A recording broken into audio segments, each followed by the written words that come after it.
Is there some spiritual reason why the world is becoming interdependent? I would say it like this. We look at the world if you look at as a historian at what's happened in the last 100, 150 years, you'd go, humanity has become so interconnected, but it's because of the globalized economy, it's because of trade and commerce, it's because of the information revolution, this communication network, the internet, GPS, satellites, all of that stuff, right? That has made the world interconnected and interdependent. But I would say, yeah, that's just on the surface. There is a driving force behind this picture that we're seeing. There is a force that is inherent, embedded in human evolution that is causing us to become more interconnected in our economy and I politics. And so yeah. then what's forcing all of this interconnection Mhm. between all the people?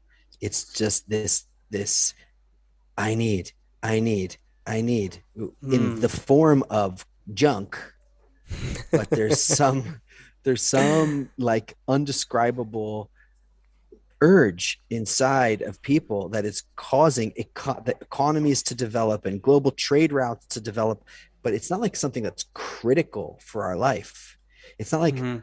oh, all of these things developed because we needed to get water from here to here. Like we solved water. Yeah. I mean, Yeah. certain places Gotcha. don't have Now I water, but see. I'm I saying see in what you're saying. general, I mean, the places that don't have water, it's also probably for reasons of greed because there's certainly the science and the engineering and the money to bring water there. But most of this, like, it comes from this, like, unconscious, these unconscious urges inside of people. Just, I want, and they don't even know why.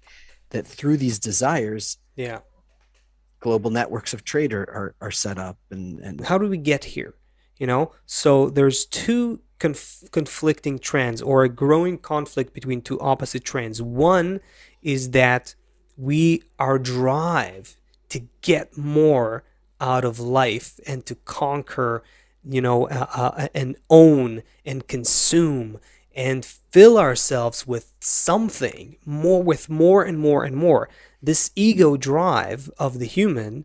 Why didn't dogs develop like such a global trade network? The so there's the ego drive that keeps growing and growing, and then on the other hand, there is uh, um, our inevitable interconnection, our inevitable interdependence that is also growing, right? So now we're at a point where these two are culminating. The clash between them is culminating, and you're getting to a point where you can't stop the growth of the ego, and you can't stop interdependence, and that leads us to some gridlocks. And we're seeing this very clearly in politics. We're seeing this, very clearly in how difficult it is for us to vaccinate all the people, and so on. We're seeing this in even a situation like this where a boat gets stuck, and then our whole system,